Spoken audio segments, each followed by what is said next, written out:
Good evening students. मैं आपका Manoj sir, राजिंग tutorials knowledge की पाठशाला से। कैसे हैं स्टूडेंट्स? बिल्कुल बढ़िया, ठीक होंगे। स्टूडेंट्स, आज मैं आप लोगों के साथ प्रोबेबिलिटी डिस्कस कर रहा हूं। जैसा हमें मालूम है, स्टैट्स और प्रोबेबिलिटी मैथ्स का भी पार्ट है और स्टैट्स का भी पार्ट है। तो मैं बेसिकली बीकॉम ऑनर्स बीबीए के बच्चों के लिए जिनका बिजनेस स्टैट्स स्टार्ट कर चुका था, वो पोर्शंस को आगे कंटिन्यू करेंगे। बहुत दिनों पहले मैंने एक वीडियो प्रोबेबिलिटी थ्योरी पे बनाया था, आज ये सेकंड वीडियो है और उनमें मैंने आपको बेसिक कंसेप्ट्स वगैरह बताया था कि क्या क्या अप्रोचेज हैं प्रोबेबिलिटी को डिफाइन करने के और क्या क्या एग्जाम्पल्स हम लोग लेते हैं, क्वाइन, डाइस, यहां तक ही हमने बताया था और कुछ एक सिनेरियो एग्जाम्पल दिया था, कुछ ट्रिक्स बताया था कि कैसे आपको आउटकम्स का पता होना चाहिए और काफ़ी कुछ। तो स्टूडेंट्स, प्रोबेबिलिटी भी एक बहुत बड़ा वेग कंसेप्ट है और उनमें काफ़ी कुछ हम लोग पढ़ते हैं। फिलहाल जो आपके सिलेबस में है, हम लोग अप्रोचेज ऑफ प्रोबेबिलिटी के बाद theorems of probability, addition theorem, multiplication theorem और आगे mathematical expectation, conditional probability, dependent, independent, different type के इवेंट्स वगैरह। उसके बाद ये सारे फिर binomial distribution, Poisson distribution, normal distribution, ये सब कुछ हम लोग प्रोबेबिलिटी और प्रोबेबिलिटी डिस्ट्रीब्यूशन में पढ़ेंगे। तो लास्ट वाली वीडियोस में हम लोगों ने डाइस तक पढ़कर छोड़ा था। अब आज हम लोग देखेंगे कि कार्ड्स के कितने आउटकम्स होते हैं, कितने टाइप्स होते हैं। फिर मैंने आपसे कहा था कि विथ रिप्लेसमेंट, विदाउट रिप्लेसमेंट का कंसेप्ट पे डिस्कस करेंगे। Odd against, odd in favour के बारे में हम जानेंगे और फिर कुछ सवाल पढ़ेंगे। इस क्रम में हर एक चैप्टर कुछ अदर चैप्टर से भी कनेक्टिविटी रखता है। कई एक चैप्टर ऐसे हैं। ये चैप्टर के बारे में भी मैंने आपको कहा था कि ये set theory, permutation, combination, specially in combination, जिनमें हमें फैक्टोरियल का नॉलेज होना चाहिए, क्योंकि हर जगह प्रोबेबिलिटी डिस्ट्रीब्यूशन में भी और एडिशन थ्योरम में भी कई एक जगह आपको सी का कंसेप्ट, कॉम्बिनेशन का कंसेप्ट आपको जानना ही पड़ेगा। अगर आपको जानकारी है तो वेल एंड गुड, बहुत अच्छी बात है। और अगर नहीं तो मैंने दो वीडियोस में फैक्टराइजेशन इसको फैक्टराइजेशन नहीं, दो वीडियोस में मैंने इसको जो भी है फैक्टोरियल को समझाया है। एक अभी रिसेंटली बाइनोमियल थ्योरम के एक वीडियोस में फैक्टोरियल को बताया है, आप उनको देखो और बड़े इजीली समझ पाओगे। फिर सेकंड जो सेट थ्योरी है, अगर मैं अब कंप्लीटली सेट थ्योरी के ऊपर में मूव कर जाऊंगा तो वही अपने आप में एक दो वीडियोस हो जाएगा एटलीस्ट, कि कोई भी union of two sets, intersection, difference, ये सब कैसे निकालते हैं, उनका वेन डायग्राम क्या होता है। तो अगर मैं अब यहां से हटकर फैक्टोरियल पर मूव कर जाऊं या सेट थ्योरी पे मूव कर जाऊं तो फिर वो प्रोबेबिलिटी के ओरिजिनल कंसेप्ट पे हम नहीं आ पाएंगे। इसीलिए थोड़े बहुत जो जरूरत होगा वहां पे मैं आपको बोलते चले जाऊंगा, आप मेरी बातों को फॉलो करना समझ जाओगे। और बाकी आपको जो भी है, आपको फैक्टोरियल तो मैं बता रखा है, उन बातों को पढ़ो और सेट थ्योरी का स्पेशली अलग से वीडियो बना दूंगा तो उसको भी। और वैसे क्लास 11th में ये टॉपिक है, आप एनसीईआरटी को रेफर कर सकते हो, अदर बुक को भी कर सकते हो। तो सेट थ्योरी एक इजी पार्ट है, इंटरेस्टिंग पार्ट है, इजी पार्ट है। उसके वेन डायग्राम के क्वेश्चन कई एक एग्जाम में आते हैं, सीसेट में भी आते हैं, लॉजिकल रीजनिंग में आते हैं, तो है इंपॉर्टेंट पार्ट, बट वैसे इजी पार्ट है। तो उसका वीडियो मैं एक अलग बना दूंगा, अभी मैं सिर्फ यूज कर लूंगा कि सेट थ्योरी में हम ये काम करते हैं और फैक्टोरियल का भी। ठीक है, इन सारी बातों को आपको बताना इसलिए आवश्यक है क्योंकि अदरवाइज आप सोचो कि जो बच्चे जान रहे होंगे उनके लिए तो कोई प्रॉब्लम नहीं, और जो नहीं जान रहे होंगे उनको लगेगा कि सर तो हर जगह से कुछ सेट थ्योरी भी मिक्सअप हो रहा है, फैक्टोरियल का कंसेप्ट मिक्सअप हो रहा है, कॉम्बिनेशन हो रहा है, तो अलग बहुत सारी डिफरेंट डिफरेंट प्रोबेबिलिटी के साथ हम अलग अलग कंसेप्ट पे मूव कर गए। तो वहां पे तो ऐसी कोई बात नहीं है, वो तो हमें करना ही है, करना ही होगा, क्योंकि प्रोबेबिलिटी में हमें बहुत कुछ पढ़ना होता है। तो स्टूडेंट्स, अब मैं आपको जहां पे मैंने लास्ट प्रोबेबिलिटी थ्योरी वाला वीडियो खत्म किया था उसके बाद से फर्दर स्टार्ट करता हूं। तो हम लोग कार्ड्स पे आते हैं। जो भी हमारा हमें मालूम है कि कार्ड्स, देयर आर 52 कार्ड्स।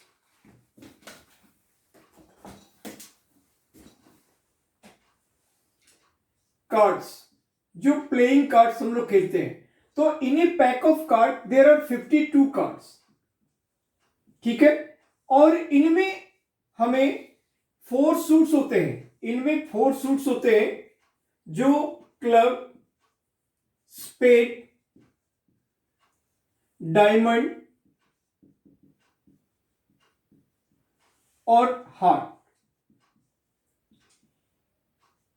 ये सभी 13 number of each, 13 number of each, सभी 13 कार्ड होते हैं। तो अगर मैं प्रोबेबिलिटी ऑफ क्लब, इसको हम सूट्स कहते हैं। ठीक है स्टूडेंट, मैं कॉइन पे नहीं आ रहा हूं, डाइस पे, क्योंकि वो लास्ट वीडियो में हम लोगों ने डिस्कस कर लिया था।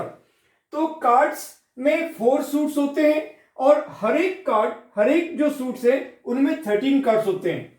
जैसे probability of club equal to probability of spade equal to probability of diamond equal to probability of heart, और ये 13/52, तो ये 1/4 हो जाएगा।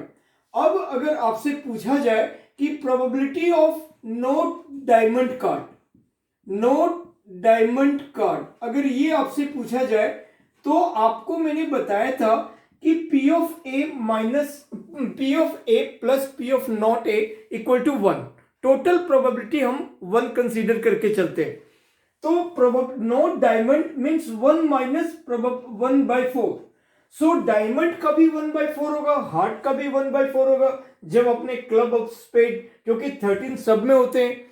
तो अगर आपको प्रोबेबिलिटी ऑफ नॉट डायमंड निकालना हो तो एग्जैक्टली हम टोटल प्रोबेबिलिटी माइनस डायमंड का प्रोबेबिलिटी, तो ये 3/4 हो जाएगा, 3/4 हो जाएगा।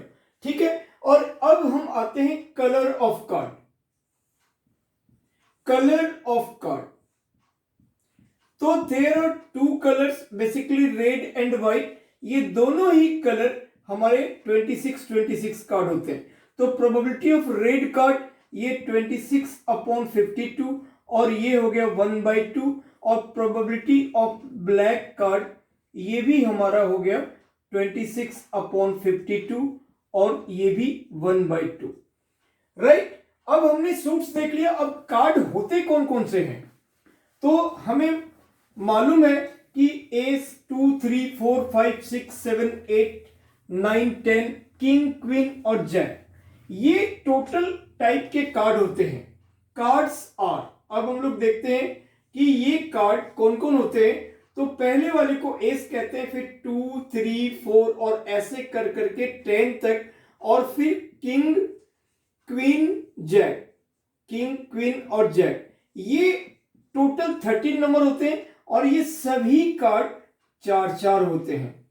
तो अगर मैं कोई भी एक कार्ड का एग्जांपल लूं, यानी कि इसका अगर मैं बोलूं कि प्रोबेबिलिटी ऑफ किंग कार्ड, तो किंग कार्ड क्या हो गया 4/52 यानी 1/13। और अब अगर बोलूं probability of not queen, not queen, तो अब आपको 1 माइनस 1/13, 13 माइनस 1 12/13, यानी कि ये 48/52। सो जो बड़े वाले पार्ट को हम कैलकुलेट नहीं करते, हमें मालूम है कि इसका छोटा वाला पार्ट किंग कार्ड 1/13 होता है, 4/52 है। तो 52 में से अगर हम 4 को माइनस कर दे तो 48 कार्ड हमारा नॉन किंग है, तो जो नॉन किंग है वही तो नॉट क्वीन भी है, तो ये हमारा 12/13 हो जाएगा। अब एग्जांपल्स हम देखते हैं कि किंग कार्ड अगर हमने लिया तो इसके एक कार्ड स्पेड के होते हैं, एक क्लब के होते हैं, एक कार्ड स्पेड का होता है, एक क्लब का होता है, एक डायमंड का होता है और एक हार्ट का होता है। अगर मैं कोई भी कार्ड लूं तो उनमें जो 4 कार्ड होते हैं वो एक एक कार्ड सबका होता है। तो अगर इनमें आपको पूछा जाए कि probability of spade of king, अगर आपसे पूछा जाए स्पेड ऑफ किंग तो आप क्या कहेंगे?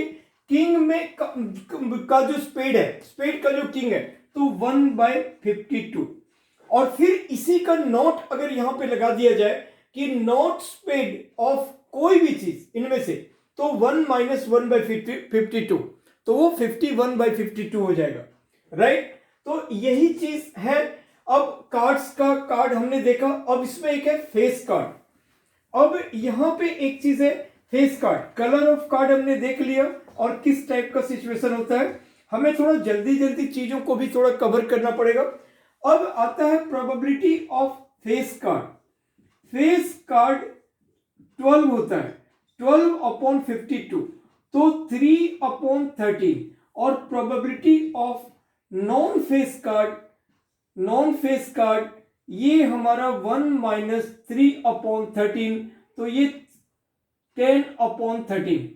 प्रोबेबिलिटी का जो टॉपिक है वो क्लास 10th में भी है, 11th में भी, 12th में भी, और हर क्लास में है। और जो स्टैट और प्रोबेबिलिटी ये बिल्कुल हम लोग बचपन से 7th क्लास से पढ़ते आ रहे हैं, डेटा हैंडलिंग के नाम से 7, 8, और इसके बाद सीधे तौर पर प्रोबेबिलिटी के नाम से 9 से हम लोग जानते हैं, है ना। तो ये मैथमेटिक्स का, बिजनेस स्टैट्स का बहुत इंपॉर्टेंट पार्ट है। और इन सभी आउटकम्स के बारे में, इन सभी टाइप के बारे में जो मैंने 4 चीजें आपको बताया था कि आपको कॉइन का, डाइस का, कार्ड का, बॉल्स का, विथ रिप्लेसमेंट, विदाउट रिप्लेसमेंट, ये सब जानना ही चाहिए। और यही चीज हम एमबीए में भी पढ़ते हैं, बस उसका सवाल का जो पैटर्न है थोड़ा डिफरेंट हो जाता है, केस स्टडी हो जाता है, सवाल का लेवल थोड़ा डिफरेंट हो जाता है, बट पढ़ते हम सभी में से यही सब चीजें हैं। तो अब ये आपका नॉन फेस कार्ड हो गया। अब आगे हम लोग देखते हैं कि फेस कार्ड कौन कौन सा था, किंग, क्वीन और जैक था, राइट स्टूडेंट्स। अब एक चीज है विथ रिप्लेसमेंट और विदाउट रिप्लेसमेंट, इस चीज का आप कंसेप्ट देखो।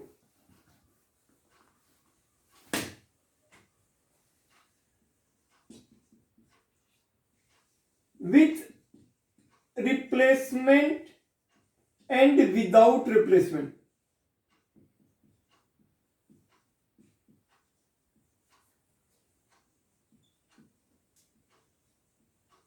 Without replacement. अगर एक क्वेश्चन पूछा जाए in a pack of card find the probability of 2 cards in which, चलो 2 कार्ड्स इतना ही हम रखते हैं, 2 किंग कार्ड्स विथ रिप्लेसमेंट और विदाउट रिप्लेसमेंट, तो इसको हमें कैसे अप्रोच से, किस अप्रोच से बनाना चाहिए? मेरा क्वेश्चन क्या है, find in a pack of card, in a pack of card, वो बाय डिफॉल्ट है in a pack of card,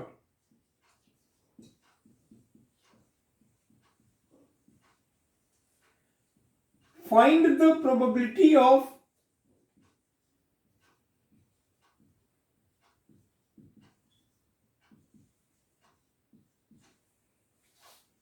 two king cards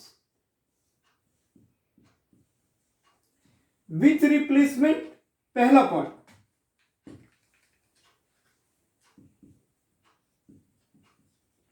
with replacement और सेकंड विदाउट रिप्लेसमेंट।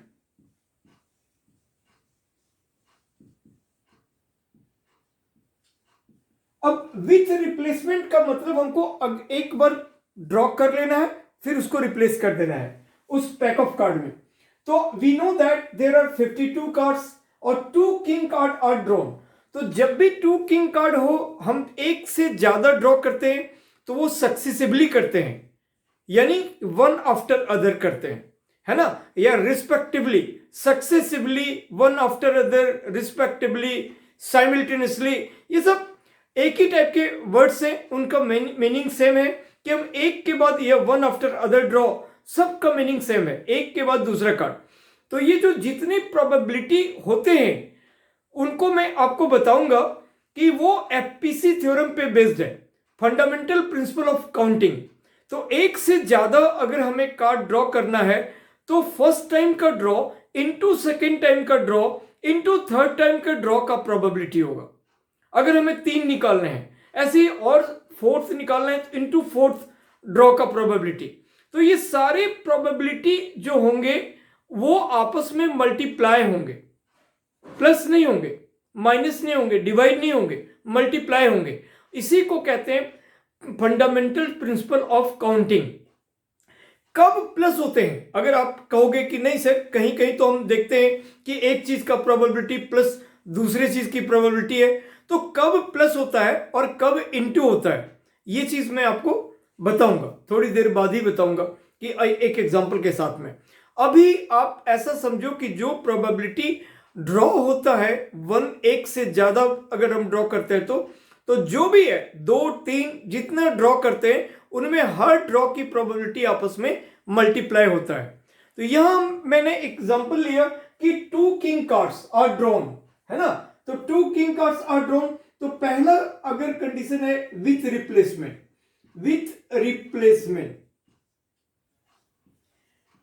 तो इस केस में हमने जब पहली बार किंग कार्ड को ड्रॉ किया तो 4/52 आया, और फिर उस कार्ड को फिर हमने उसमें रख दिया, रिप्लेस कर दिया।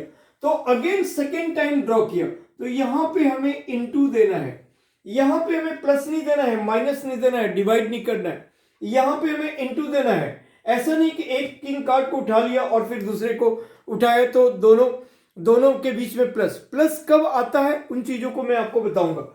सो एक कार्ड की प्रोबेबिलिटी, फिर उसके बाद हमने उसको रिप्लेस कर दिया, फिर दूसरे कार्ड उठाया तो 4/52 ही रहेगा।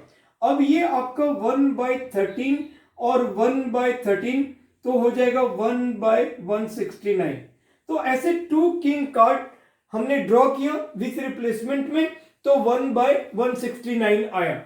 अगर मैं यहां पे विदाउट रिप्लेसमेंट लेता तो क्या होता? विदाउट रिप्लेसमेंट तो पहली बार किंग कार्ड उठाते तो वो 4/52 और उसको रिप्लेस नहीं करते, उसको हम बाहर ही रख लेते। तो अब अगली बार एक कार्ड किंग कार्ड घट गया, अब 4 में से एक कार्ड हमने बाहर रख लिया है तो 3 किंग कार्ड, और टोटल भी एक कम हो गया, टोटल भी अब उसमें 51 ही है। तो अब ये आप इसको काट दो 1/17 और 1/13 और फिर ये 1/221, राइट। तो ऐसे यस 1/221। तो ऐसे हमने 2 किंग कार्ड उठाया और उसका विथ और विदाउट रिप्लेसमेंट में ऐसा देख लिया। अब अगर मैं थोड़ा सा मोल्ड करूं क्वेश्चन को कि 2 किंग, हमने 2 कार्ड उठाना है जिनमें एक किंग है और दूसरा नॉन किंग है, कोई भी कार्ड दूसरा, लेकिन किंग नहीं है। यहां पर हमने देखा कि ये दोनों आइडेंटिकल थे, इसीलिए ये दोनों ही किंग कार्ड थे, आइदर वो विथ रिप्लेसमेंट में था या विदाउट रिप्लेसमेंट में। तो हमने एक ही बार ऐसा किया। अब अगर मैं यहां पे थोड़ा सा चेंज कर दूं, 2 cards in which find the probability of 2 cards in which one is king and other is non-king,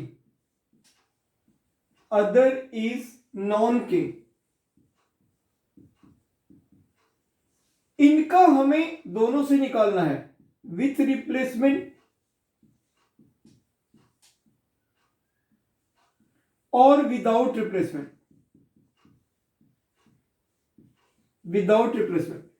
तो जब हम विथ रिप्लेसमेंट के बारे में बात करेंगे तो विथ रिप्लेसमेंट के केस में क्या हो सकता है, तो हमने एक बार किंग कार्ड उठाया वो 4/52, इनटू और दूसरा कार्ड हमारा नॉन किंग कार्ड है। दो कार्ड उठाना है जिनमें एक ही किंग कार्ड होना चाहिए और एक नॉन किंग कार्ड।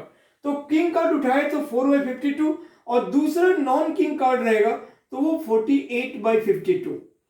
तो स्टूडेंट्स यहीं पे हमारा एंड नहीं हो जाएगा, यहीं पे लास्ट खत्म नहीं हो जाएगा, क्योंकि उसमें दोनों आइडेंटिकल थे, इनमें दोनों आइडेंटिकल नहीं है, अलग अलग कार्ड हैं। तो अब एक सिचुएशन प्रोबेबिलिटी के डिफिनेशन के अकॉर्डिंग जैसे हम जानते हैं कि टोटल आउटकम्स, टोटल हैपनिंग्स, क्या क्या पॉसिबिलिटीज है, क्या क्या हो सकता है, उन्हीं बातों को हम प्रोबेबिलिटी कहते हैं। तो एक हैपनिंग्स ये हो सकता है कि हमने पहले किंग कार्ड उठाया और बाद में नॉन किंग कार्ड उठाया। ऐसे भी तो पॉसिबिलिटी हो सकती है कि हमने पहले नॉन किंग कार्ड उठाया और बाद में किंग कार्ड उठाया, ऐसा भी तो पॉसिबिलिटी हो सकता है। बट ये दो के अलावा कोई तीसरा नहीं हो सकता। तो उनमें आइडेंटिकल था इसलिए एक ही बार हुआ था, इनमें हमें प्लस देखे। अब मैंने यहां पे प्लस यूज किया, यहां पे इंटू यूज किया, क्यों किया, क्यों किया यहां पे? तो जब एक काम आपका, आप ऐसे समझो, जब एक काम कंप्लीट हो जाता है कि आपको दो कार्ड उठाने थे, आपने एक कार्ड उठाया और अभी आपका काम कंप्लीट हुआ नहीं है, अधूरा है, क्योंकि आपको दूसरा कार्ड भी उठाना है। तो जब आपके काम कंप्लीट नहीं हुए रहते हैं तो हम इंटू देते हैं, क्योंकि एक के बाद रिस्पेक्टिव ड्रॉ है, तो एफपीसी के अकॉर्डिंग हम वहां पे इंटू देते हैं। तो आपको दो कार्ड उठाना था, आपने एक उठाया है, तो एक, इसीलिए अगले के लिए हम यहां पे इंटू देंगे। अब अगला कार्ड कौन सा होना चाहिए? Non king. नॉन किंग उठा लिया तो यहां पे इंटू। अब आपको दो कार्ड उठाने थे, दो आपने उठा लिया। अब ये डिफरेंट पॉसिबिलिटी है, तो जब डिफरेंट पॉसिबिलिटी होता है, अलग कंडीशन होता है, अलग सिचुएशन होता है, तो वहां पे प्लस होता है। जब एक ही सिचुएशन में अभी हमारा काम कंप्लीट नहीं हुआ है तो तब इंटू होगा।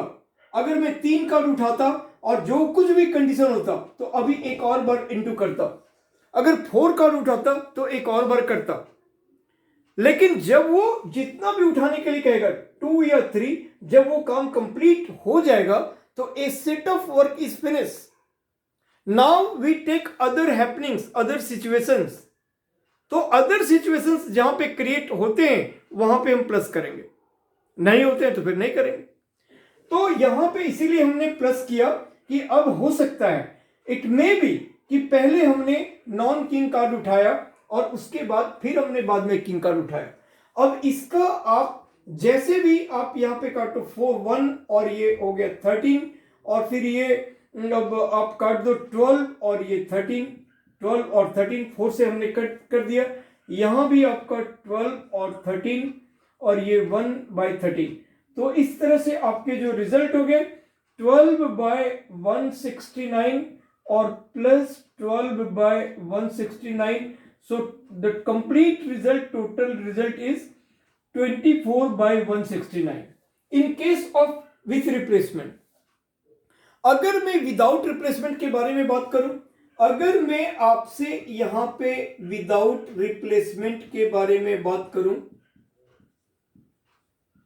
रिप्लेसमेंट के बारे में बात करूं, तो विदाउट रिप्लेसमेंट में हमारा क्या हो जाएगा कि पहली बार हमने किंग कार्ड उठाया तो 4/52, पहली बार हमने किंग कार्ड उठाया 4/52 और उस किंग कार्ड को रख दिया। अब हमारे पास टोटल नंबर ऑफ कार्ड्स 51 है और उनमें एक किंग कार्ड कम हो गया, तो हमें दूसरा कार्ड नॉन किंग कार्ड लेना है। तो नॉन किंग कार्ड अभी भी 48 है बट टोटल एक कम है,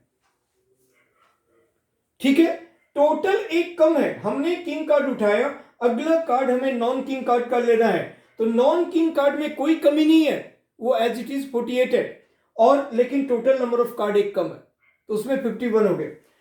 अब इसका अलग पॉसिबिलिटी फिर इसी की तरह हो सकता है कि पहले हमने नॉन किंग कार्ड उठाया तो 48/52 और दूसरा किंग कार्ड उठाया तो किंग कार्ड तो ऑलरेडी 4 है ही है, बट चूंकि हमने नॉन किंग कार्ड को बाहर रख दिया था तो टोटल नंबर ऑफ कार्ड एक कम है। तो अब आप यहां पे आप इसको काटो, जैसे भी ये 1 हो गया और ये 13 हो गया, 3 से काटा तो ये 16 और ये 17 हो गया। यहां पर फिर आप ऐसा ही 1 और 13 और ये 16 और ये 17 और इस तरह से ये हो गया 16/221 और प्लस 16/221 और ये हो गया 32/221। तो एक एग्जाम्पल हमने कार्ड से रिलेटेड एक विथ और विदाउट रिप्लेसमेंट का एग्जाम्पल बताया।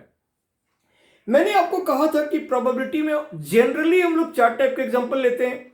हमने कॉइन देख लिया, डाइस देख लिया, कार्ड्स देख लिया। अब एक ऐसे ही बॉल्स का भी ले लेते हैं। तो बॉल्स के भी जो कंडीशन है वो भी आपका कंप्लीट हो जाएगा, वो पता चल जाएगा, फिर हम अलग कंसेप्ट पे मूव करेंगे। तो सेम सिचुएशन अगर मैं बॉल में ये करूं, अगर देखूं तो किसी भी टाइप का, अब एक चीज होगा इन्हें अर्न, तो अर्न, बॉक्स, ये सब सेम ही चीज है। बैग, अगर एक बैग में बॉल है या बॉक्स में है या अर्न में है तो ये सारी चीज सेम है। अब आप कोई भी टाइप का बॉल का एग्जांपल ले लो कि there are 5 white ball and 4 red ball, 4 red ball, और कुछ भी ले लो, ब्लू बॉल ले लो, ब्लू बॉल ले लो, 6 ले लो। अब यहां पे हमने कितना हो गया, 15 हो गया, टोटल नंबर ऑफ बॉल 15। अब यहां पे जो कुछ भी क्वेश्चन है, अब कैसे भी टाइप का क्वेश्चन अगर आपको कहता है find the probability of 2 red ball, 3 red ball with replacement, without replacement, तो probability of 2 red ball, 2 red ball, ठीक है। अभी हम विथ रिप्लेसमेंट निकाल रहे हैं, विथ रिप्लेसमेंट। पहले यहां पे आप हेडिंग दे दो विथ रिप्लेसमेंट, ठीक है, विथ रिप्लेसमेंट। अब यहां पे विथ रिप्लेसमेंट में अगर 2 रेड बॉल निकाल रहे हो तो 4/15 और फिर जैसे किंग कार्ड का हमने एग्जांपल दिया, अगली बार फिर 4/15, क्योंकि आपने तो रिप्लेस कर दिया है, रेड बॉल भी उतना ही है। अब ये जो भी कट के आ गया 16/225। और हमें प्रोबेबिलिटी के अप्रोचेस से ये भी मालूम है कि numerator is always less than और equal to denominator, not greater than, है ना, क्योंकि प्रोबेबिलिटी मोर देन 1 कभी नहीं हो सकता। Every things, every events, the probability of every events is greater than equal to 0 and less than equal to 1। ये सब आपके अप्रोचेज ऑफ प्रोबेबिलिटी में है। Favourable outcome upon total number of outcome, ये चीजें P of A plus P of not equal to 1, right. So अब यहां पे आ गया आपका 16/25, 225।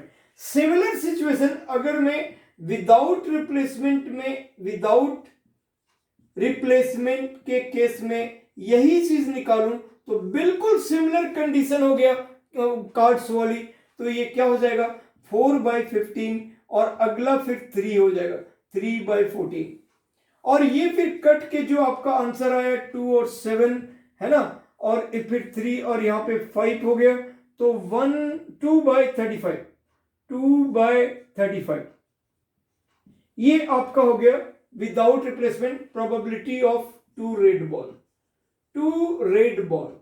अब ऐसा ही सिचुएशंस और अगर हम करेंगे, कंडीशंस हमारा यही है, लेकिन हमने 2 बॉल उठाया, 3 का भी हम एग्जांपल ले सकते हैं, उनमें से एक रेड है और एक नॉन रेड है, तो वो भी हम ले सकते हैं, जैसे हमने किंग कार्ड वाला लिया, है ना। तो अगर एक रेड है एक नॉन रेड है, ये भी ले सकते हैं। 2 बॉल उठाया, उनमें से एक रेड है और एक व्हाइट है, और वो भी विथ रिप्लेसमेंट, विदाउट रिप्लेसमेंट, तो कुछ भी हम एग्जांपल ले सकते हैं। और वो सारे एग्जांपल्स बहुत ही इजी, जैसे अभी हम लोग लास्ट अभी हमने जो देखा इसी टाइप का, बहुत सो सिंपल है। अगर आपने find the probability of 2 balls, probability of 2 balls in which one is white, और अगर आपने देखा वहां पे other is not white and other is red, and आपने बोल दिया other is red, क्योंकि मैंने एक टाइप का एग्जांपल उसमें दे रखा था, इसलिए इसमें थोड़ा सा डिफरेंट एग्जांपल दे दिया। तो अदर इज रेड, अब इसका आपको with replacement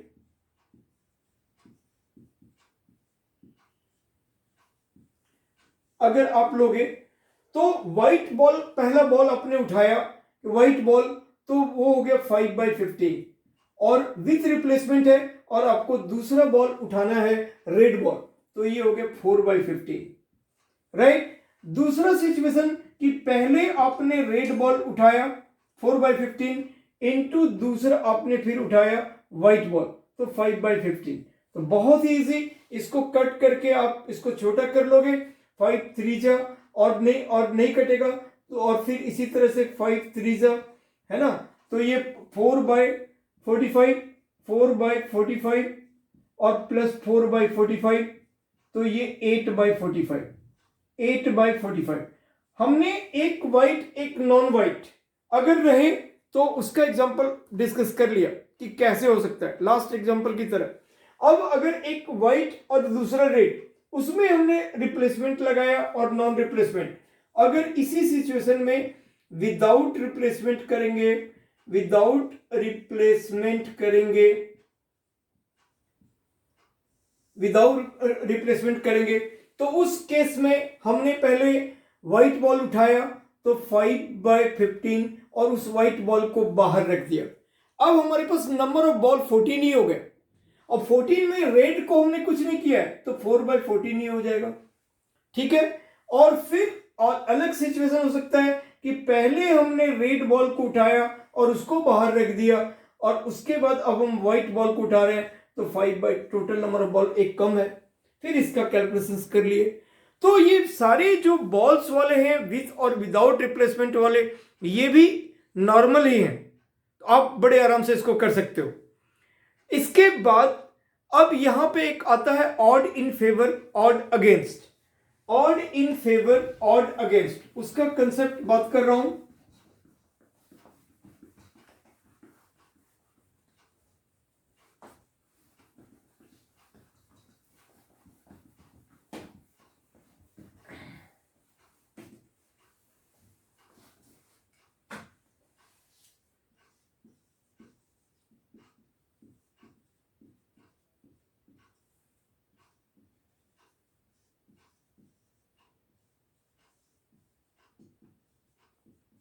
odd in favour odd against, आपको इसके भी सवाल आएंगे और फिर मैं उसको एक एक करके डिस्क्राइब करूंगा।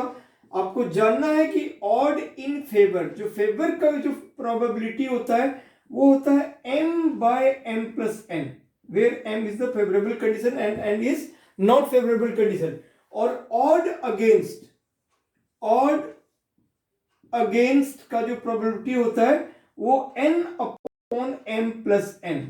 n अपॉन, और इसका प्रोबेबिलिटी रेशियो में गिवन होगा कि एक सिचुएशन है जिनका कि 2/3 है इसका प्रोबेबिलिटी, तो अब आप इसको बताओ इसका ऑड इन फेवरेबल कंडीशन क्या होगा और ऑड अगेंस्ट कंडीशन का प्रोबेबिलिटी क्या होगा। तो ऐसे क्वेश्चंस भी हम देखेंगे। अभी आप कंसेप्ट देख लो, इसके बाद अब हम आते हैं नेक्स्ट कंसेप्ट,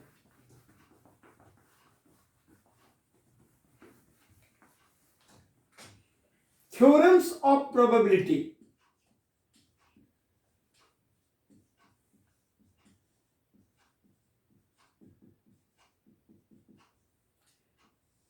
तो हमने अभी क्या क्या देखा, हमने कार्ड्स से रिलेटेड बातें देखा, बॉल से देखा, विथ विदाउट रिप्लेसमेंट देखा, odd in favour odd against देखा।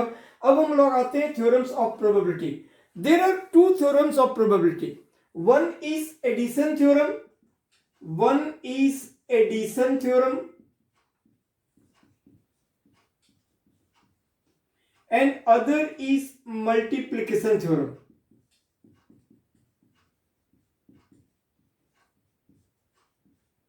Other is multiplication theorem. तो अब हम एडिशन थ्योरम के बारे में बात करते हैं। तो एडिशन थ्योरम हम 2 सेट्स 3 सेट्स इनमें यूज करते हैं, और आ गया यहां पे सेट्स का कंसेप्ट। तो थोड़े बहुत मैं ऐसे ही डिस्क्राइब करते चला जाऊंगा एडिशन थ्योरम, राइट। और उसके बाद आप उसको समझ सकते हो, और स्पेशली कभी हम सेट थ्योरी का स्पेशली वीडियो बना देंगे। अभी हम थोड़े बहुत आपको डिस्क्राइब कर देंगे सो दैट आपको कोई प्रॉब्लम ना हो। तो एडिशन थ्योरम को हम लोग probability of for two sets अगर हम यहां पे बात करते हैं एडिशन थ्योरम, तो फॉर टू सेट्स तो जनरली हम लोग पी ए यूनियन बी, ये दो सेट्स के लिए है, उसका यूनियन, तो P of A plus P of B और minus P A intersection B, एक ये सिचुएशंस होता है। और अगर if A and B are mutually exclusive events, अब देखो कितने अलग अलग बातें आने लगा। जिन्होंने पढ़ा है, जिनको जानकारी है म्यूचुअली एक्सक्लूसिव का या डिसजॉइंट सेट का, सेट थ्योरी में डिसजॉइंट सेट और प्रोबेबिलिटी में म्यूचुअली एक्सक्लूसिव इवेंट्स, उनको तो पकड़ने में कोई प्रॉब्लम नहीं होगी। और जिनको डिफिकल्टी होगी उनको मैं डिस्क्राइब करूंगा, उससे आप उसको जान सकते हो। तो हम लोग हमेशा जो एक जनरल फॉर्मेट है, जनरल फॉर्मूला है टू सेट्स के लिए, ये लेते हैं। अब इसी में है कि if A and B are mutually exclusive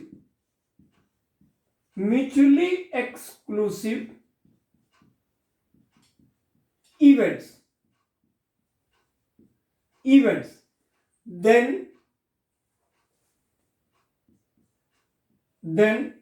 P A union B हमारा हो जाएगा P of A plus P of B, बस। क्योंकि म्यूचुअली एक्सक्लूसिव किसको कहते हैं? जो P A intersection B equal to 5 means null set यानी 0, A intersection B there is no elements are common in A and B, तो वहां पे हम उसको म्यूचुअली एक्सक्लूसिव कहते हैं। एवरीथिंग मैं अभी आपको बताऊंगा। तो ये दो टू सेट्स में अगर म्यूचुअली एक्सक्लूसिव होता है, if there is no element are common, तो उस केस में हम ये करते हैं। ठीक है, अब यहां पे कुछ वर्ड्स मैं आपको जरूर बता रहा हूं। ये P ऑफ A ये डिस्क्राइब कर चुका हूं, A इवेंट की प्रोबेबिलिटी B का, और ये इन दोनों का A और B। अब यहां पे मैंने क्या साइन सिंबल यूज किया, इसका मीनिंग क्या होता है A इंटरसेक्शन B का, तो एक एग्जांपल देकर जरूर बता दूंगा।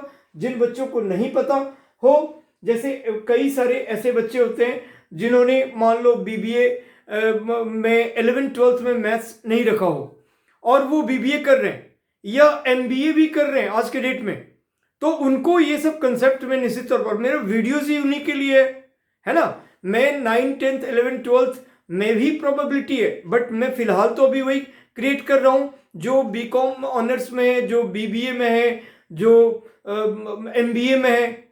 तो इनको लेकर, तो इनका में भी मैथ्स ना भी हो, तो उन बातों को हमें थोड़ा ध्यान तो रखना पड़ेगा। तो साथ ही साथ इन बातों को मैं बताते जा रहा हूं। तो यहां पे आपने एक अलग ये साइन देखा, ये साइन ऐसे ही देखा, उसी का ठीक उल्टा साइन देखा। इसको यूनियन कहते हैं, इसको इंटरसेक्शन कहते हैं। नाउ अब हम आते हैं, अभी हम उसके बारे में भी बात करेंगे। यहां पे मैं मल्टीप्लिकेशन थ्योरम को टच नहीं कर रहा हूं, पहले मैं एडिशन थ्योरम लिया, वो हम 2 सेट्स और 3 सेट्स में निकालते हैं, 4 में नहीं निकालते। उतने हम A union B union C union D ऐसे उसको आउटकम लेते हैं, बट उसको हम डिस्क्राइब करके उसको निकालने का नीड नहीं होता। अब हम 3 सेट्स में अगर हम बात करें, A union B union C, probability of A union B union C, तो ये होता है P of A plus P of B plus P of C minus PA intersection B minus PA intersection C minus PB intersection C और plus PA intersection B intersection C। तो इन तीनों वाला जो set होता है उसका जो सभी में कॉमन पार्ट होता है वो प्लस होता है, और दो वाला जो सेट होता है वो हमारा माइनस होता है। 2 वाला सेट हमारा माइनस होता है। और इफ A B C जब भी रहेगा तो या तो तीनों म्यूचुअली एक्सक्लूसिव रहेगा। If A B and C तीनों आर म्यूचुअली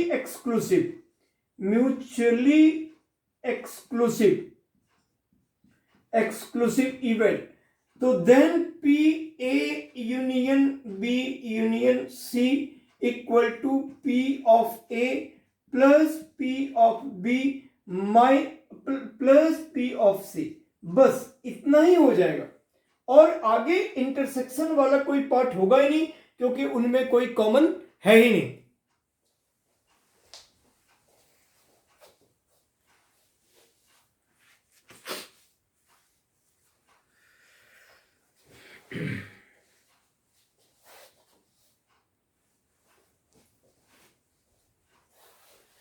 नाउ अब हम लोग यहां पे आते हैं एडिशन थ्योरम का।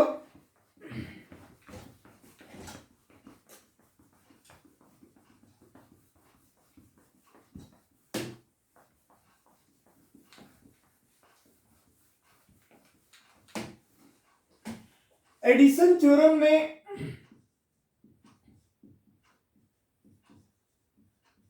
जो अभी आपको मैंने दो सेट्स का दिखलाया, ए यूनियन बी, ये क्या चीज है, ठीक है। तो इसको हम लोग ए और बी भी कहते हैं। ए और बी जब प्रोबेबिलिटी लगा दोगे तो फिर अपॉन टोटल आउटकम्स वहां पे ऐसे हो जाएगा, ए और बी, ठीक है। ए यूनियन, इसको A union B, A union B. अब ए यूनियन बी क्या होता है basically, A union B is the set which is from either from A or from B or from both. A union B is the set, A union B is the set which is either from A or from B or from B or from both। या तो A का element हो या B का element हो या फिर दोनों का एलिमेंट हो। जैसे A एक सेट, कोई भी सेट को हम कैपिटल लेटर से डिनोट करते हैं और इन जनरल उसके जो एलिमेंट है, मेंबर है, उसको स्मॉल लेटर से करते हैं। मेंबर कैपिटल भी हो सकता है बट सेट स्मॉल नहीं हो सकता, ठीक है। तो उस कंडीशन में अगर मैं यहां पे ले लेता हूं, चलो 2 4 5, ये एग्जांपल हमने ले लिया, और b इक्वल टू ले लिया 1 3 5 या 1 3 4, कुछ भी ले लिया। और दो एलिमेंट कुछ भी ले सकते हैं, 3 एलिमेंट भी ले सकते हैं, 4 भी ले सकते हैं, है ना, कुछ भी ले सकते हैं। तो अगर मैं यहां पे a यूनियन b को निकालना है हमें, a यूनियन b, तो दोनों सेट के एलिमेंट को मर्ज करना है और सीक्वेंशियली लिखना है और रिपीट नहीं करना है। वो आइदर तो सबसे पहला छोटा एलिमेंट इन दोनों में 1 है, फिर हम 2 लिखेंगे, फिर 3 है, फिर 4 है, और अगर यहां पे कुछ और चीजें हैं, 5 है तो है, नहीं रहता तो हम जो भी रहता 6 रहता, तो ये हमारा सिस्टमेटिकली। ये जरूरी नहीं है कि ये बिल्कुल कंप्लीटली हर नंबर को रहे ऑर्डर में। यहां पर अगर 7 रहता तो अभी 4 के बाद हम 7 लिखते। सो पहले सबसे पहले हमने छोटे एलिमेंट को लिया, फिर उसके बाद से ऑर्डर के अकॉर्डिंग हम इंक्रीजिंग ऑर्डर के अकॉर्डिंग 1 2, फिर यहाँ का 3 है, फिर 4 दोनों में है बट हम एक ही बार लिखेंगे, और फिर 5। So this element is from B, this element is from A, this element from both. तो हमारा इसको हो गया, सेटिस्फाई कर गया, या तो ए का हो या बी का हो या ए यूनियन बी का हो, यानी कि या फिर दोनों का है। अब अगर मैं इसको वेन डायग्राम बनाऊं तो वेन डायग्राम यहां पे एक बॉक्स में हम दिखाते हैं और ये कैपिटल यू है। अब आप समझेंगे कि क्या ये भी हमारा यूनियन का ही नहीं स्टूडेंट्स, ये यूनिवर्सल सेट है। यूनिवर्सल सेट मतलब हो गया द कंप्लीट मींस एक सर्वे, जो भी एक पूरा सोसाइटी, उसमें से आपका जो ए एक घर हो गया, बी एक घर हो गया, और यूनिवर्सल सेट एक कंप्लीट सोसाइटी हो गया, है ना। तो पूरा फुल कंप्लीट यूनिवर्स, जितने भी सिचुएशंस आपके पास जो गिवन सेट हैं, उन सबको अगर हम मर्ज करेंगे तो वो यूनिवर्सल सेट होगा।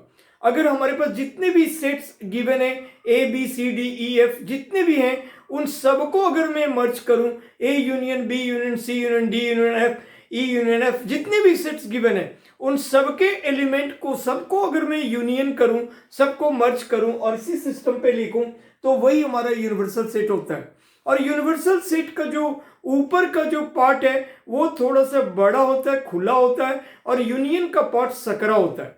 जैसे हम एक एग्जांपल ले सकते हैं कि हम लोग देखते हैं घड़ा और सुराही। तो घड़ा का जो ऊपर वाला पार्ट है, सबसे पहला ऊपर वाला पार्ट वो थोड़ा चौड़ा होता है, और सुराही का जो मुंह होता है ऊपर वाला पार्ट वो सकरा होता है। तो जो सकरा वाला पार्ट है वो हमारा यूनियन है, और जो खुला वाला पार्ट है वो हमारा यूनिवर्सल सेट है, जिनको हम लोग प्रोबेबिलिटी में सैंपल स्पेस वगैरह भी कहते हैं। ठीक है, तो स्टूडेंट्स वो यूनिवर्सल सेट है। अब आपका अगर यहाँ पे एक ए है और यहाँ पे बी है, ये सेट ए और बी ले लो, तो हम मान कर चलते हैं if there are some elements are common. अगर एलिमेंट कॉमन नहीं होता, अगर एलिमेंट कॉमन नहीं होता, दो बिल्कुल अलग अलग सेट होते, तो वो सेट क्या बनता? तो ये एक ए बन जाता, ये बी बन जाता। और चूंकि मैं यूनियन के बारे में बात कर रहा हूं, इसलिए ए का भी पार्ट को सेट करना पड़ता और सेपरेटली बी के भी पार्ट को सेट करना पड़ता।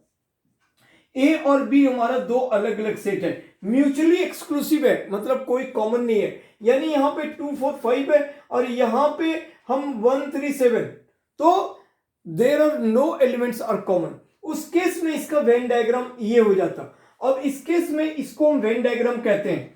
तो ए यूनियन बी हमारा ये कंप्लीट पोर्शन हो जाएगा, चाहे वो ए का एलिमेंट हो या बी का एलिमेंट हो या फिर दोनों का एलिमेंट हो। ये सेपरेटली ए का एलिमेंट था, इधर ये पोर्शन हमारा बी का एलिमेंट था और ये कॉमन एलिमेंट है, इसलिए ये ए यूनियन ये हमारा जो है कॉमन वाला पार्ट है। तो ऐसे इसका वेन डायग्राम हो जाएगा। अब अगर मैं यहीं पे ए इंटरसेक्शन बी बोलूं, तो ए इंटरसेक्शन बी को ए एंड बी कहते हैं, ए एंड बी कहते हैं, और इसी को ए इंटरसेक्शन पढ़ते हैं, ए इंटरसेक्शन बी पढ़ते हैं। राइट स्टूडेंट्स, और ए इंटरसेक्शन बी अगर हम निकालें, इसमें प्रोबेबिलिटी नहीं लिख रहा हूं अभी मैं, अगर मैं ए इंटरसेक्शन बी निकालूं तो उसका रिजल्ट दोनों में क्या कॉमन है? तो सिर्फ 4 कॉमन है। तो ये हमारा इंटरसेक्शन हो गया। और अगर हम इंटरसेक्शन को हम यहां पे वेन डायग्राम में दिखलाएं, उनमें भी फिर दो सिचुएशन कि या तो ए और बी बिल्कुल अलग अलग सेट है, तो अलग अलग सेट के बारे में अगर हम बात करेंगे तो इंटरसेक्शन का वेन डायग्राम क्या बन जाएगा? ये ए है और ये बी है, ये तो हमारा यूनिवर्सल सेट है, और इनमें हम कहीं सेट नहीं करेंगे। क्यों? क्योंकि हमारा काम ही था इंटरसेक्शन। दोनों में क्या कंबाइन है, क्या कॉमन है? There is no element common. दो अलग अलग सेट्स हैं तो इनमें शेडिंग पार्ट होगा ही नहीं। और अगर हम यहां पे कुछ मान कर चलते हैं कि नहीं, there are some elements are common, या फिर जैसे यहां पे 4 आर कॉमन, तो ये ए है और ये बी है और ये तो यूनिवर्सल सेट है, ये ए है और ये बी है, तो कॉमन पार्ट क्या हो गया? ये वाला पार्ट। तो इसी तरह से हम लोग यहां पे कहते हैं कि ये इस तरह से यूनियन ऐसे हो गया, यानी कि ए इंटरसेक्शन बी का ये वेन डायग्राम हो गया। ये वेन डायग्राम हो गया ए इंटरसेक्शन बी का जब कुछ एलिमेंट्स कॉमन हो, ये जब कोई एलिमेंट कॉमन नहीं हो, यानी म्यूचुअली एक्सक्लूसिव हो। उसी को सेट थ्योरी के रिस्पेक्ट में हम लोग डिसजॉइंट सेट कहते हैं, डिसजॉइंट सेट कहते हैं। राइट, ये हमने दो सेट्स के बीच में एग्जांपल दिया। अगर मैं 3 सेट्स को लेकर चलूं तो उनमें, अच्छा एक और बात यहां पे आपको बताऊं कि ए यूनियन बी का रिजल्ट और बी यूनियन ए का रिजल्ट दोनों बिल्कुल सेम आएगा। ए यूनियन बी, ये हमारा ए यूनियन बी का अगर आप रिजल्ट निकालोगे और बी यूनियन ए का रिजल्ट निकालोगे तो ये बिल्कुल सेम आएगा। और इसी तरह ए इंटरसेक्शन बी और बी इंटरसेक्शन ए, ये हमारा कम्यूटेटिव रूल कहलाता है, कम्यूटेटिव रूल कहलाता है। ठीक है, और सेट कम्यूटेटिव रूल को फॉलो करता है, तो ये दोनों ही रिजल्ट सेम होंगे। सिमिलरली अगर मैं एसोसिएटिव रूल के बारे में बात करूं, एसोसिएटिव रूल में हम 3 सेट्स लेते हैं, तो उसको एक चीज पहले मैं आपको बताऊं कि A union B union C अगर लिखूं, या अगर मैं ए यूनियन बी करके और फिर उसको सी के साथ यूनियन कराऊं, या A union B union C लिखूं, ये तीनों का रिजल्ट, फाइनल रिजल्ट सेम होगा। यहां पे हम क्या करेंगे, उन तीनों में को हम मर्ज करके और छोटे नंबरों से लिखना शुरू कर देंगे और सिस्टमेटिकली आगे लिखते जाएंगे। यहां पे हम पहले ब्रैकेट के अकॉर्डिंग जो हमारा रूल है, हम पहले ए यूनियन बी निकालेंगे। ए यूनियन बी को का जो रिजल्ट आएगा उसको सी के साथ यूनियन कराएंगे। यहां पे हम पहले ब्रैकेट के अंदर वाली बी यूनियन सी निकालेंगे और उसके बाद फिर हम उसको ए के साथ मर्ज करेंगे, यूनियन करेंगे। तो ये तीनों का रिजल्ट सेम है, तो हम यहां पे कह सकते हैं। और इसी तरह सेम सिचुएशन इंटरसेक्शन के साथ भी। तो अगर मैं यहां पे कहूं कि ए यूनियन बी और यूनियन सी और equal to A union B union C, जो ब्रैकेट के अंदर होता है उसको जल्दी पढ़ते हैं, ठीक है। और इसी तरह A intersection B intersection C equal to A intersection B intersection C, B intersection C. और इन बातों को हम लोग एसोसिएटिव रूल भी कहते हैं। इन चीजों को हम लोग एसोसिएटिव रूल कहते हैं, राइट। सो 3 सेट्स में, अब इनको अगर मैं देखूं कि 3 सेट्स है और इसका अगर मैं वेन डायग्राम बनाऊं तो उसका वेन डायग्राम कैसे आ सकता है। अगर मैं A union B union C तीनों में कोई सिनेरियो लेता हूं और इसका अगर मैं वेन डायग्राम बनाता हूं, तो जनरली जो हम एग्जांपल लेते हैं, हम ये मानकर चलते हैं कि there are some elements are common. बहुत कम सिचुएशन जहां पे कोई कॉमन नहीं है, ऐसे एग्जांपल्स को कंसीडर किए जाते हैं। तो मैंने बता दिया, अगर कभी रहेगा तो हम उसको वैसा भी दिखला सकते हैं। तो हम ये मानकर चलते हैं there are some elements are common. तो उस केस में ये हमारा ए है, ये बी है और ये हमारा सी है, राइट। ए बी और सी, और ये तो आपका यूनिवर्सल सेट है। तो जब हम यूनियन के बारे में बताएंगे तीनों का, तो ये कंप्लीट शेडिंग पार्ट हो जाएगा, कंप्लीट पार्ट शेड हो जाएगा, क्योंकि ये तीनों के इंटरसेक्शन को बतला रहा है। बार बार स्टूडेंट मैं ये एक बड़ा सा ब्रैकेट के अंदर यू क्यों लिखता हूं, इनको तो अभी तक मैंने आपको बताया नहीं, इसका भी जरूरत होता है। ये ए बी सी जो है वो यूनिवर्सल सेट का ही एक पार्ट है, यूनिवर्सल सेट का ही एक पोर्शन है, एक पार्ट है, और ये सब कुछ कंसिस्ट करता है यूनिवर्सल सेट में ही। एक बात तो ये है। दूसरा बात है कि जब भी हम कोई चीज का नॉट पार्ट निकालते हैं, जब हम नॉट पार्ट निकालते हैं यानी डैश्ड निकालते हैं, ए डैश्ड या ए बार या ए कॉम्प्लीमेंट या ए ट्रांसपोज या जो भी का चीजों का ट्रांसपोज, ए यूनियन बी का डैश्ड, तो वहां पे हम यूनिवर्सल सेट माइनस उस पोर्शन को जिसका डैश्ड निकालने के लिए कहता है, उस पोर्शन को कहते हैं, उस पोर्शन को करते हैं। तो जो कुछ भाई हमें डैश निकालना पड़ता है यानी नोट निकालना पड़ता है, उसको हम लोग यूनिवर्सल सेट माइनस दैट जिसका डैश निकालना है, ये हम सेट थ्योरी में करते हैं। और प्रोबेबिलिटी, क्योंकि टोटल हमारा क्या है, टोटल हमारा यूनिवर्सल सेट है ना। टोटल एलिमेंट कहां कंसिस्ट है, यूनिवर्सल सेट में। वेयरएज यही काम अगर मैं प्रोबेबिलिटी में करता हूं, डैश निकालता हूं, ए डैश या ए यूनियन बी का डैश प्रोबेबिलिटी के केस में, तो डैश जहां होता है वहां पे 1 माइनस जिसका डैश, ए यूनियन बी हो चाहे 3 सेट हो, A union B union C हो, चाहे इंटरसेक्शन हो, चाहे ए माइनस बी हो। अभी मैंने आपको डिफरेंस ऑफ सेट तो अभी बताया नहीं है ना। तो ये सारी चीज जहां भी, वहां पे हम यूनिवर्सल सेट नहीं, वहां पे हम 1 माइनस करते हैं, क्योंकि हम वहां पे टोटल प्रोबेबिलिटी हमारा 1 होता है। तो इसीलिए इसको दिखलाना जरूरी है, इसको दिखलाना जरूरी होता है, ठीक है। डैश्ड में हम इस पोर्शन को भी कंसीडर करते हैं, ये जो ब्लैंक पोर्शन है उसका भी अपना एक मीनिंग होता है, उसका भी अपना एक रिजल्ट होता है। तो हम इसीलिए उस पोर्शन को छोड़ते नहीं है, उस पोर्शन को हम कंसीडर करते हैं। तो ये A union B union C के केस में हो गया।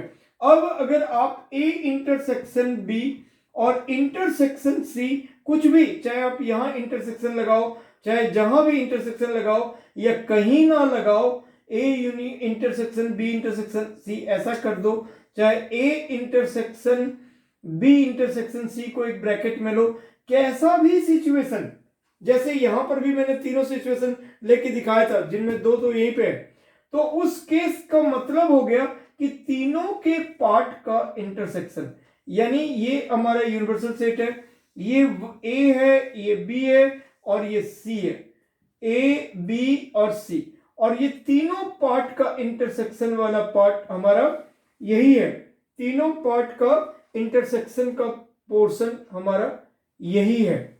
ठीक है, तो ये हमारा तीनों ऐसे इंटरसेक्शन हो गए। इसके अलावे अब हमारे पास और भी एडिशन थ्योरम में तो सबसे पहले बहुत सारे हमें क्वेश्चंस करने होंगे, फिर मल्टीप्लिकेशन थ्योरम में हम लोग डिपेंडेंट और इंडिपेंडेंट इवेंट के बारे में जानेंगे। तो स्टूडेंट्स, जब अब हम इवेंट्स हमने बताया, तो अभी आपने यूनियन, इंटरसेक्शन, यूनिवर्सल सेट, ये सब चीज आपने देख लिया। चलो एक और बात मैं आपको बता दूं कि इन चीजों को जब हम a माइनस बी निकालते हैं, a माइनस बी का सेंस क्या है और b माइनस ए का सेंस क्या है, इस चीज को भी मैं बताता हूं, क्योंकि वो भी चीज यहां पे प्रोबेबिलिटी में यूज में आएगा। फिर मैं सीधे तौर पर कहूंगा कि आप लास्ट वाली वीडियो और हर एक में आपको पिछले वाले जैसे प्रोबेबिलिटी थ्योरी 1 पार्ट 1 का डिस्क्रिप्शन में आपको लिंक रहेगा। तो अगर आपने ए यूनियन बी निकाला और अगर आपने बी ए इंटरसेक्शन बी निकाला, अब मैं आपको बात कर रहा हूं A minus B. A minus B is the set, अगर आप इसको डिफाइन करोगे तो उसको हमने क्या, यूनियन को क्या डिफाइन किया कि union of two sets is the set which is either from A और फ्रॉम बी और फ्रॉम बोथ, और intersection of two sets is the set which is common in both. दो अगर सेट का इंटरसेक्शन, तीन रहेगा तो कॉमन इन ऑल। ठीक है, और उसी तरह A minus B is the set which is in A but not in B, which is in A minus B is the set which is in A but not in B,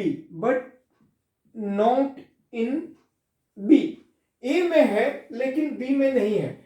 जैसे मैंने आपको कोई भी चीज ले लो, आप 1 3 4 6 कुछ भी ले लो आप, और बी में आप ले लो 2 5 कुछ भी ले लो आप, और भी ले सकते हो। सी में ले लो 1 1 3 6 कुछ भी ले लो, जो मर्जी आपके मन में आ जाए। अब अगर आप a माइनस बी निकालोगे तो b वाले पार्ट को इसमें माइनस करने हैं, b वाले पार्ट को आपको इसमें माइनस करने हैं। 2 5 कहीं कॉमन दिखा ही नहीं, कोई कॉमन दिखा ही नहीं, तो जो A में है वही बच गया। 1 3 4 6 यही कंप्लीटली बच गया। अगर कोई एक एलिमेंट, सपोज करो यहां पे 1 के बाद एक एलिमेंट 2 भी है, 1 2 3 4 6 ऐसे समथिंग, हमने A माइनस बी यानी B के एलिमेंट को A में माइनस करना है, तो जो एलिमेंट माइनस हो पा रहा है, जो कॉमन है वो तो माइनस हो गया, और जो कॉमन नहीं था वो नहीं हुआ तो नहीं हुआ। हमें देखना है A में क्या बचा। अगर मैं 2 और 5 को इससे हटाऊं तो 5 तो है ही नहीं, इसलिए उसका कुछ लेना देना ही नहीं है, 2 हट गया, तो 1 3 4 6 ये हमारा A माइनस बी में बचा। अगर मैं B माइनस ए करूं तो यहां पे सिर्फ 2 हट पाया, उसके बाद B में जो बचा, तो B में क्या बचा, 2 बच गया, तो इसको हम ये कहेंगे। अब आप कुछ भी a माइनस सी करोगे, a माइनस सी, तो c वाला पोर्शन 1 और 3 ये और 6 ये तीनों ही हट गए, 1 3 और 6 हट गए, तो क्या बचे, 2 और 4 बचे। अगर आप c माइनस ए करोगे,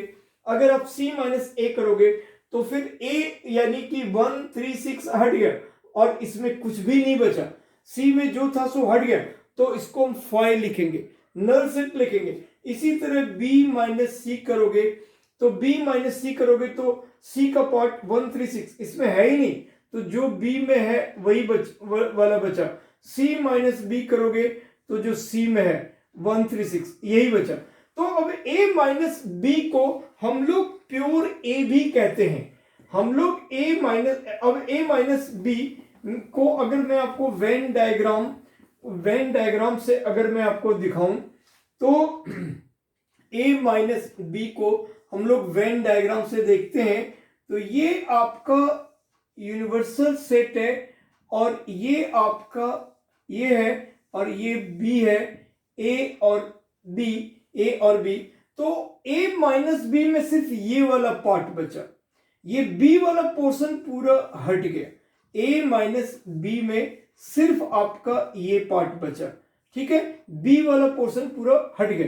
और b माइनस a में ठीक इसका उल्टा, b माइनस a में आपका ये यूनिवर्सल सेट है, ये a है और ये b है, a और b। तो हमें b माइनस a यानी कि a को माइनस करना है, तो ये वाला पार्ट बचा। अब इस पार्ट को हम लोग और भी दो तरीके से पढ़ते हैं। इसको पढ़ते हैं a but not b, a but not b। अगर प्रोबेबिलिटी में ऐसा रहेगा a बट नॉट b या ओनली a, इसको हम कहेंगे b but not a, b but not a।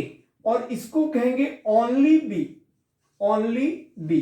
और इसका फॉर्मूला भी होता है ओनली a, जिसका ओनली निकालने के लिए कहेगा तो p of a minus p of जो उसका इंटरसेक्शन है।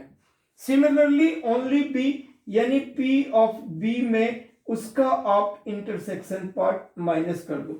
तो ओनली a का मतलब हो गया p ऑफ a, ये पूरे सेट में जो इंटरसेक्शन वाला पार्ट है, ये पूरे सेट में इंटरसेक्शन वाला पार्ट अगर माइनस कर दोगे तो ये ओनली a बच जाएगा। इसी को a बट नॉट b भी कहते हैं, है ना। अब इसी का नेक्स्ट अगला क्रम आएगा जब हम हर चीज का डैश निकालते हैं। तो स्टूडेंट्स आज मैं यहीं पे कंप्लीट करना चाहूंगा और यहां तक का पोर्शंस आपने देख लिया। फिर नेक्स्ट वीडियोस में हम लोग देखेंगे कि वेन डायग्राम अगर हर चीज का डैश रहता, a यूनियन b का डैश, a इंटरसेक्शन b का डैश, a माइनस b का डैश, तो वो हम लोग क्या करते हैं, कैसे उसका वेन डायग्राम बनाते हैं। और फर्दर जो आपके एडिशन थ्योरम पे और नॉर्मल प्रोबेबिलिटी पे बहुत सारे क्वेश्चंस हैं, जितना कवर तकरीबन 1 घंटे के वीडियोस में, तभी मैं आप लोग का वीडियो थोड़ा लंबा बनाता हूं। और क्योंकि मुझे ऐसा कुछ नहीं करना कि 15-20 मिनट्स का अगर मैं बनाऊं उसमें ज़्यादा कुछ नहीं हम बता सकते, चाहे जितनी जल्दी भी बोला जाए हम बहुत अधिक आपको नहीं दे सकते, उसका भी अपना एक लिमिटेशन है। तो मेरा कंप्लीट व्यू रहता है कि हर वीडियो जो जिससे रिलेटेड है आप उसको पूरा थॉरो करो और आपको उससे बहुत कुछ क्लियर होगा, बहुत कुछ पता चलेगा। तो जैसे फिर आपका फर्दर है, अगर आपने पहला वाला मिस कर दिया है तो डिस्क्रिप्शन में पहले वाले वीडियो पे भी जाओ और मैं बोल भी देता हूँ कि ये सेकंड पार्ट है, थर्ड पार्ट है, जोन सा पार्ट है। तो ये चीज़ों का इंफॉर्मेशन आपको इस पार्ट में मिलेगा। ऐसा नहीं कहता कि अगर ये फोर्थ पार्ट है तो आप जो भी है आपको पढ़ना है, आप जरूर पढ़ोगे तो बेनिफिशियल होगा 1 2 3 तीनों पार्ट। लेकिन जो उससे रिलेटेड है वो मैं आपको जानकारी देता हूं कि ये जगह आपको इसका रिजल्ट मिल जाएगा, ठीक है। तो इस तरह से उम्मीद है आप लोग को वीडियो अच्छा लगता होगा और आप लोग बहुत अच्छा तरह से इंटरेस्ट ले रहे हो, मैं देख रहा हूं, मुझे रिस्पॉन्ड भी करते हो। तो अब आपको अच्छा लगता है तो कंटिन्यूएशन ये इंफॉर्मेशन जो जिस लेवल का हो वो आप इसको पढ़ो और सबसे पहले आपको सब्सक्राइब करना चाहिए, और ताकि जिससे आपको हमेशा वीडियो मिलता चला जाए। और बेल आइकन भी आप प्रेस कर लेना, है ना। कमेंट्स करना कैसा लगता है और क्या चाहिए, ठीक है। तो जितना पॉसिबल होगा तभी मैं लंबा वीडियो बनाता हूं कि आप उसको बड़े आराम से उसको काफी कुछ उसको आपको जान सको, पढ़ सको, ठीक है। स्टूडेंट्स आपको मेरे से कंसर्न करने का पूरा आपको तरीका और बात पता चल चुका है। जैसे आप मेरा चैनल्स राजहंस ट्यूटोरियल्स है और सब कुछ आप मुझे FB पे मनोज राजहंस ट्यूटोरियल मेरा प्रोफेशनल फ्रेंड्स, और इंस्टा पे मनोज K.Rajhans68, और मेल पे manoj_rajans@hotmail.com, मैसेंजर पे किसी भी तरह से किसी भी मोड में, और व्हाट्सअप करना चाहो 9810843472 तो आप कनेक्ट करो। थैंक यू सो मच, हम जल्दी मिलते हैं। Okay, bye bye.